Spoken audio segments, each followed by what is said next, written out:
Kita sering takjub ya, gimana satu sel telur yang dibuahi itu bisa membelah diri jadi triliunan sel yang membentuk kita. Dulu kita pernah bahas gimana sel tahu harus jadi apa, ada yang jadi sel jantung, sel kulit, atau otak. Tapi ada pertanyaan lain yang, menurut gue, jauh lebih membingungkan. Gimana sel-sel itu tahu harus pergi kemana? Gimana caranya mereka bisa ngatur diri jadi organ 3 dimensi yang super kompleks? Nah, hari ini kita akan coba bongkar proses konstruksi luar biasa ini yang namanya morfogenesis. Proses ini tuh bukan kayak mesin yang ngejalanin cetak biru genetik satu persatu gitu. Ini lebih mirip, gimana ya, proses konstruksi yang sangat dinamis dan bisa berimprovisasi. Coba deh bayangin sekelompok pekerja bangunan yang sekaligus jadi bahan bangunannya juga. Mereka harus nyusun diri mereka sendiri jadi gedung pencakar langit, tanpa mandor, tanpa cetak biru yang kaku. Kita bakal lihat gimana sinyal kimia, gaya fisik, dan keputusan pertama yang krusial itu bisa membentuk tubuh kita. Oke. Mari kita bedah ini dari awal banget. Dari mana semua ini dimulai? Di materi yang kita baca itu kan pembahasannya mulai dari tahap yang sangat awal, namanya blastokista. Ini pada dasarnya bola berongga yang isinya baru beberapa lusin sel kan? Di titik ini katanya ada pilihan fundamental pertama yang harus dibuat. Masa sel dalam atau ICM, ini gumpalan sel yang terperangkap di dalam dan merekalah yang akan jadi cikal bakal janin. Tim kedua namanya trofoektoderm atau TE. Nah, ini lapisan sel luar yang membentuk cangkangnya. Mereka yang nanti jadi plasenta. Ada teori klasik yang elegan banget buat jelasin ini, namanya model dalam luar. Idenya simpel banget, posisimu menentukan nasibmu. Kalau kamu di dalam, kamu jadi janin. Kalau di luar, jadi plasenta. Nah, ini yang bikin gue penasaran.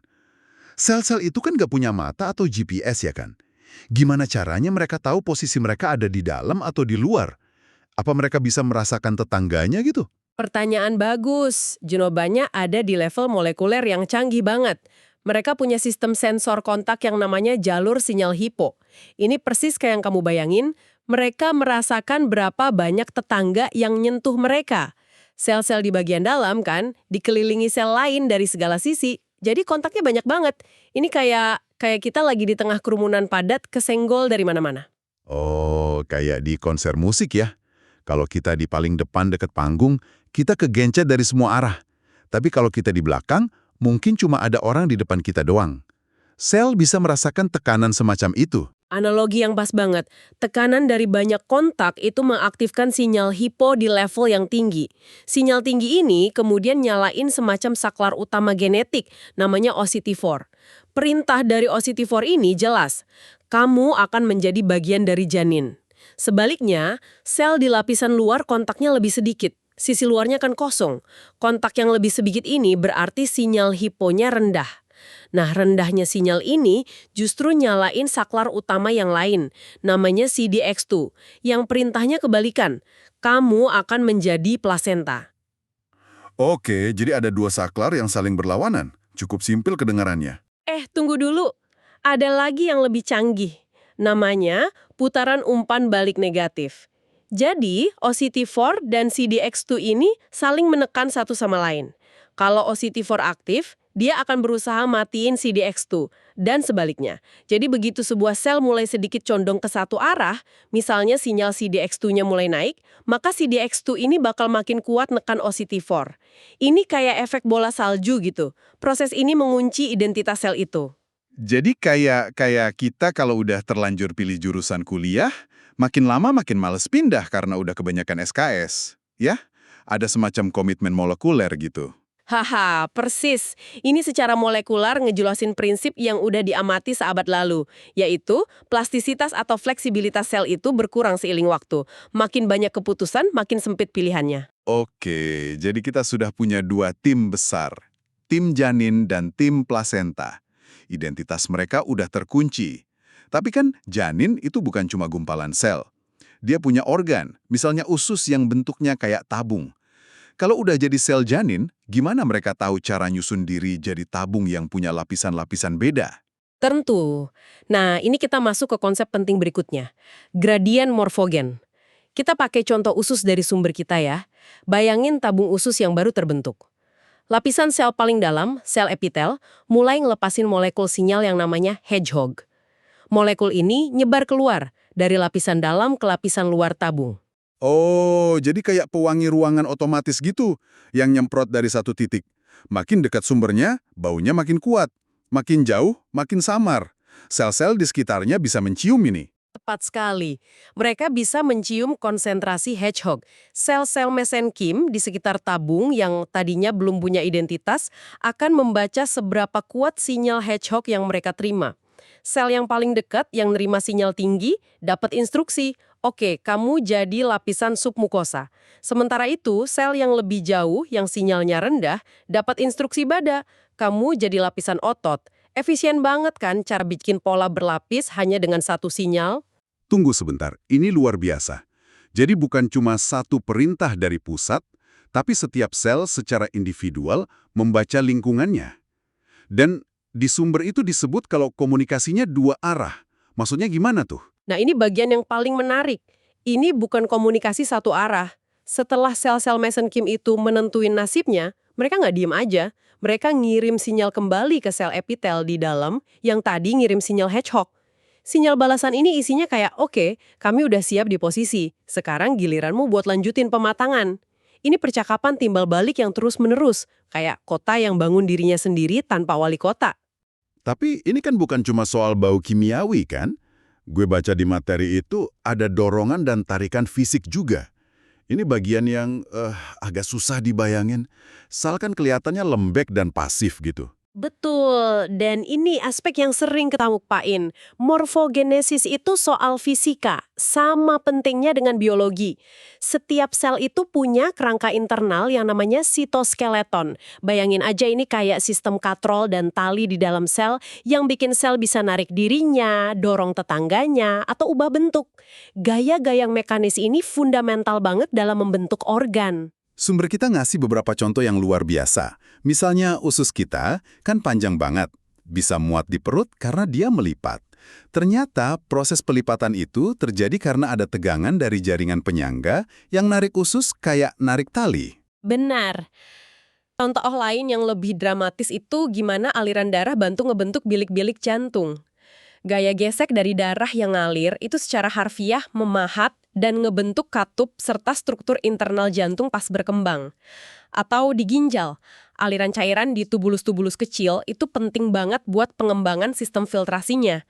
Kalau alirannya nggak ada, ginjal nggak akan terbentuk dengan benar. Jadi jantung kita itu beneran dipahat oleh aliran darahnya sendiri. Itu kedengarannya kayak fiksi ilmiah. Ini ngubah cara pandang kita tentang embrio ya. Bukan lagi sekumpulan sel pasif yang ngikutin resep kimia, tapi lebih kayak material pintar yang aktif dan dinamis. Oke, jadi sel nerima sinyal kimia dan ngerasain gaya fisik. Mekanismenya presisi banget.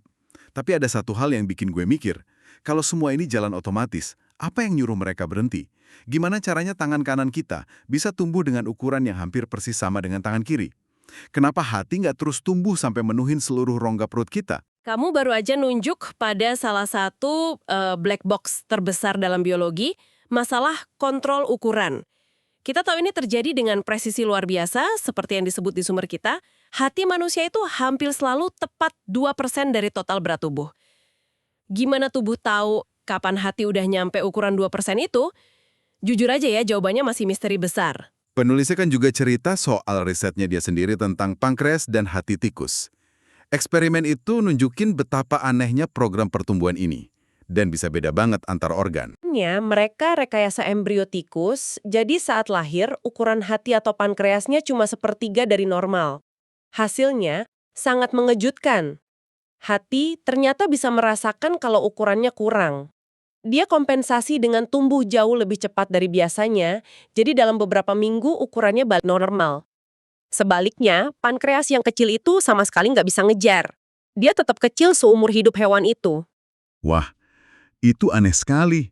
Jadi seolah-olah hati punya semacam cetakan ukuran ideal gitu ya, dan dia bakal terus berusaha mencapainya. Sementara pankreas kayak bilang, ya udah, beginilah ukuranku, terima aja. Apa kita punya petunjuk kenapa bisa beda gitu? Belum.